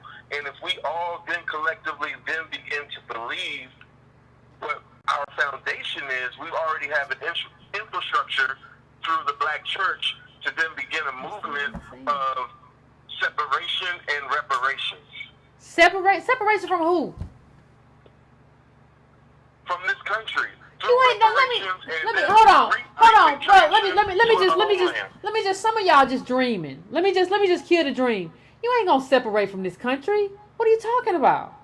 Like that's just a reaction that we have all the time whenever things go bad. You know, I told you I was reading the biography of Harry Haywood. He talked about this in like 1920s about how every time something goes wrong, we talk about how we gonna leave, we gonna start out, we gonna you know, that's what the Garveyism was based off. Brother, you ain't going nowhere. I don't know how else to tell you. But I thank you for calling in, but ain't nobody going nowhere. Stop telling me that you going somewhere. You ain't going nowhere. Like, that's part of the thing. That's part of the thing that happens with black people. We always think we going somewhere. Like, well, I'm going to go back to Africa. I'm going to go back. You ain't going nowhere. You're going to be right here. This is your home. Everybody you know is here. Everybody, all the bones of your ancestors, you know, in the last 400 years is here. You ain't going nowhere. And then the thing is, why should you go somewhere? You built this country with free labor and you finna pick up your happy sack, your Snoopy sack and leave and go. You better leave me alone with this kind of imagination. This imagining, well, I'll just go somewhere. I'll just go somewhere and live somewhere else and the wind will blow through my hair. Child, you better hush. Anyway, I'm going to the next caller now. I'm going to the next caller. Area code 414. I'm coming to you. What's your name? Where you calling from? Hello? 414 area code. What's your name? Where you calling from? All right, Ty. Hello? Yeah, cut down your computer. Cut down your computer in the background. And what's your name? Where you calling from? Say, this is Demetrius. Hey, Demetrius. Oh, hello? Hello? Yeah, cut down your computer. Hello? I'm here. Cut down your computer or your laptop or whatever. I'm doing pretty good. Oh, yeah, no, what I wanted to mention is that I just was sharing with what you said at the beginning. I do feel that blacks got to stop living through celebrityism. And then just like I don't even think that a lot of these celebrities, they insult them through their lyrics. Even like connected to the tax plan, even while you don't even hear a lot of them speak about it, JB was up on his own drug dealer anonymous saying how his tax accountant found all type of loopholes for him. And then he named his son third quarter to let you know that his fat child's not going to be sitting with your kids. And then also, too, feel that a lot of black intellectuals, they don't go into depth about blackness and the problems of the black community because they got to feel validated by whiteness. Yeah, that's true. That's true. Yeah, I'm from Milwaukee. Even like the high school I went to, I was there for 4 years, and now all of a sudden they said the lead is running through the pipes now. And I'm like, okay, in the bubble that they showed up on the news, I'm like, I stepped off that bubble during a couple of years while I was there. So, I wonder how long was the lead in the water. Yeah, that's a good question. Yeah, long enough to give you neuro disease, long enough to tap your brains, probably. I'm not you specifically. And it's so sad they come off of that. And then the crazy part was, it was crazy with the amount of black boys that they was putting up in special ed at that school. And I honestly think that, I don't know if that water was already lead infested and they didn't even realize it. And they had, it's like all of a sudden, like a couple years later, now they talking about lead up in the water. And a lot of the old houses throughout the Milwaukee probably got lead pipes and all of that. So I'm like, I think we as black people don't have time to worry about this foolishness. What these people who is our class enemy, who's not interested in us. Mm. Okay, caller. I want to thank you. I want to thank you. I want to thank you for calling in, caller. I appreciate it. Yeah, I think that's true. I think that's very true. Yeah, I'm trying to get as many calls in as I can. I'm going to area code 919. I'm coming to you. What's your name? Where you calling from? Hello. Hey. Hey, Yvette. Hey. Hey. It's Jabbar. I'm from Greensboro. I'm a graduate student. Good. I currently go to UNCG. Okay. But my opinion on like my issue with Ta-Nehisi Coates is that like I don't understand. I just can't deal with the fact that Apple pessimism comes across as like I got mine, now you Negroes own your own. You know what I'm saying? Like it just doesn't come across as like he's willing to like really put his best foot forward. Like Cornel West, to me seems like he has his issues. Don't get me wrong, but like he's willing to put his body on the line, his reputation on the line, and I feel like he could be swayed. But Ta-Nehisi Coates, I just don't think can be swayed. I just think he thinks I've got mine, and now that's it. Well, I thank you, caller. I thank you for calling in. I appreciate it. I don't think he thinks I got mine. I think he thinks America is what it is. I think Ta-Nehisi Coates think America is what it is, and when you try to switch and move, America's going to switch and move. And I think, I think even if you're not sure of like what the solution would be, I think you have to still, even given the context, you have to look at that and say, well, given how America is moving, this is how I think, the best way forward would be in terms of a policy choice. It doesn't mean that the policy choice you pick is going to win, but it just means that you have to be willing to pick it. And you can't say, well, I've got whatever, and I'm just kind of a philosopher. So I'm a philosopher, and I get to philosophize about what I believe. Like, I think we don't understand as black people, there are some choices that are cordoned off to us, right? That we don't get to just be like, I could have gotten a job, but I can't be at a job. Like, for me, at least in my mindset, knowing what I know and think how I think, and knowing that like that isn't being translated to the black community, I don't feel good just doing that, and knowing that I could be here talking to my people about stuff that I believe matters. Whether or not you believe it matters, I don't know, but I think it matters. So I think you have to kind of do that, and I think that's where he kind of falls short. Now, I'm not saying he falls short traditionally. I'm saying that now you have to bridge that gap. Like, now you have to go from just like laying this foundation. You've laid a foundation for everything that is wrong in terms of how African Americans have been treated. Now what I'm saying, Ta-Nehisi, is that you have to build a bridge. And you ain't got to talk about it 24/7, but you have to build a bridge from what's wrong to, okay, white people who are watching me and read me in the Atlantic, this is how you make it right. I think you have to do that. I think that's your responsibility. And it doesn't matter whether or not you intended that to be your responsibility or not. It just is what it is. So I'm going to the next caller, area code 510. 510, I'm coming to you. What's your name? Where you calling from? Hi, Vic. This is Vita from San Leandro. Hey, Vita. I want to make a point. Ta-Nehisi, he knows the solution, and he runs from it because all he has to do is use his articles where he presented some historical facts, and all he has to do is tell them, well, all you have to do is make the corrections that already been laid down in the policy and the laws that's on the books. That's simple. He doesn't have to point to one or another. Just put that out there and ask him, what part do you play in, and what part would you like to play in to make the corrections, and what are you planning to do to correct that in terms of how you donate to a particular politician or a particular organization. That's where you can make some differences. That's where he leaves out. And my other thing is that I hope that you can put more shows on how illegal immigration affects our economics in terms of our political power in our communities by having the redlining and gentrifications where we live, because we're going to lose some of our political power to vote in terms of our areas in which we live in, because the economics of being our wealth of being poor, not having a job and not being able to pay rent and so forth, and the educational part of it for our children and how much money that they're spending for illegal immigration. And there's also so much different types of visas and so forth. And I looked on Microsoft on their site when they talk about diversity.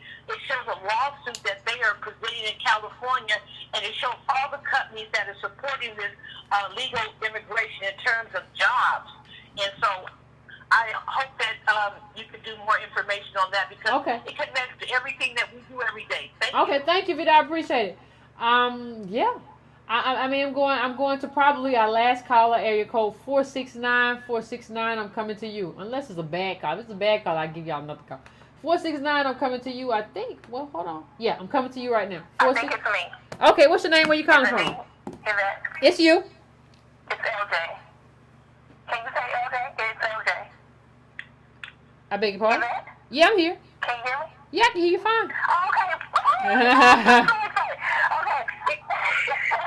Yvette, thank you so much. Like, sis, oh my gosh.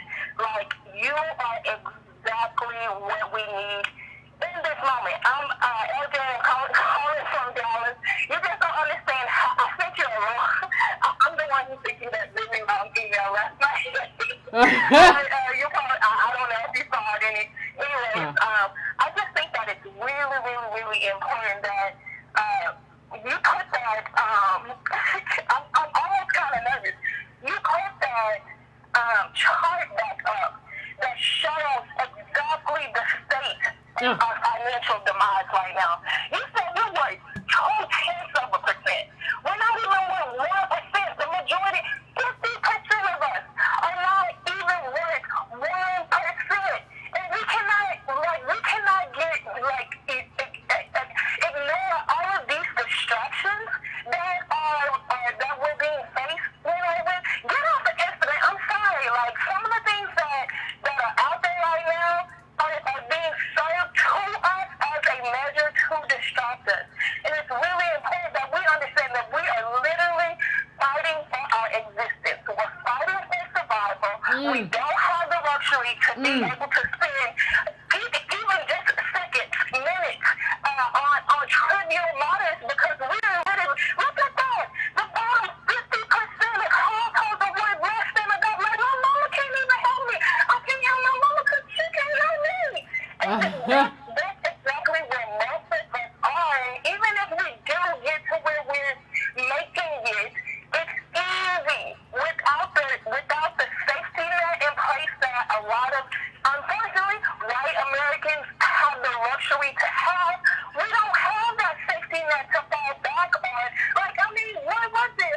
Trump, he fought for bankruptcy. Like, who gets the luxury to fall for being white is the luxury of being able to fail, get back up again, succeed, fail, get back up again, succeed. We don't have that luxury. So we need to have a very sheer laser focus on what it is that we need. And we, like that guy said, I don't know what he was talking about before with the crackers and the Democrat.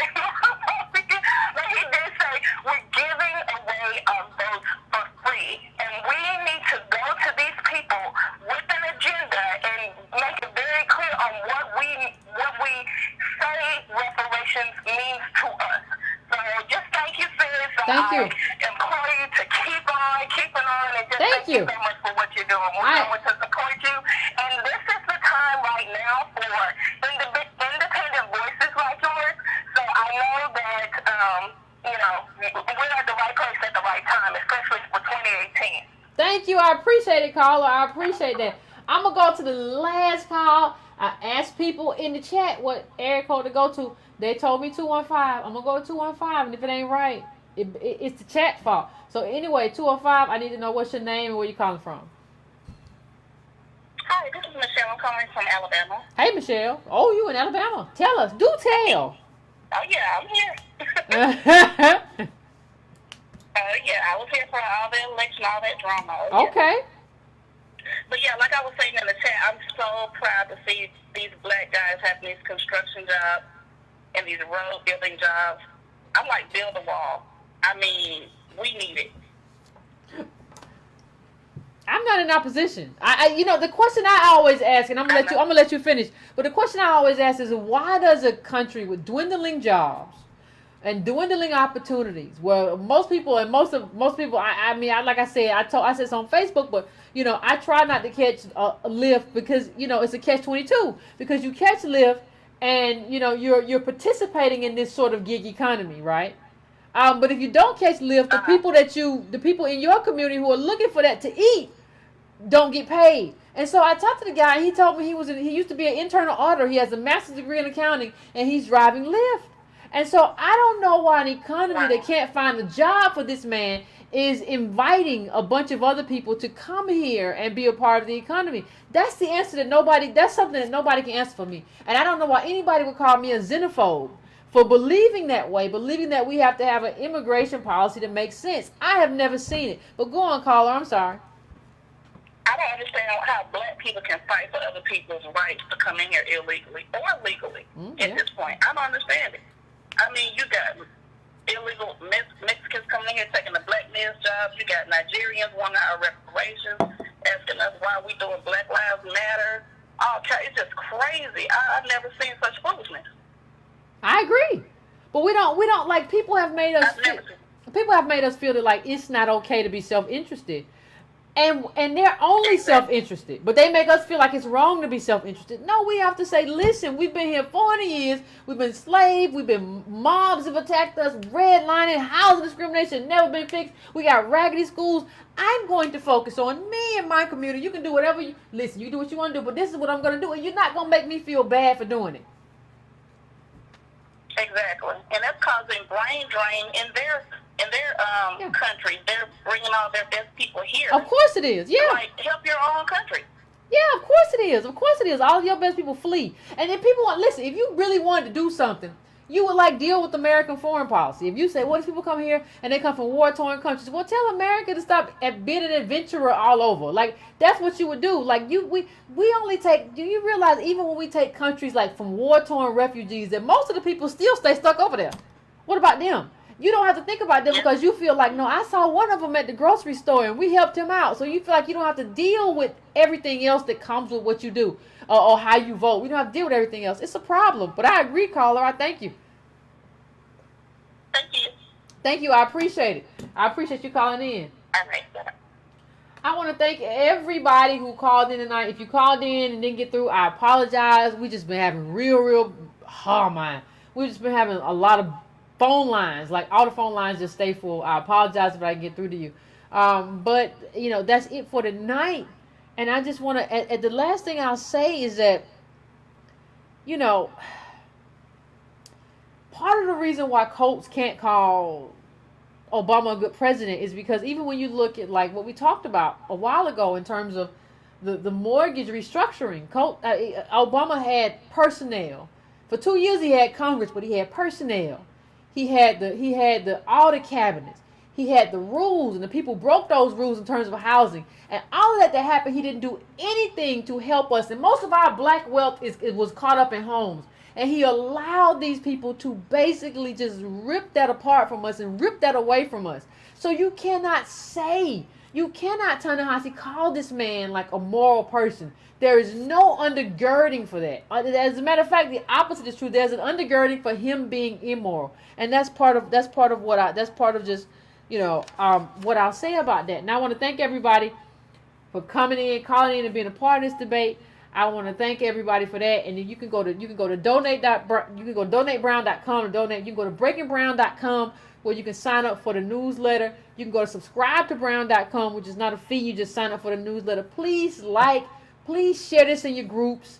and do all of that good stuff so that like we can get some traction, because that's what we're doing. We're just doing the Breaking Brown family. If you have a problem with the newsletter or you didn't get it, check your promotions folder. If it's not there, please email me at editor@breakingbrown.com. Once again, that's editor@breakingbrown.com, and so we can get it figured out. Okay, so that's our show for today. I will see everybody on Wednesday when we're gonna talk about some other stuff. Thanks everybody for tuning in. We'll talk soon.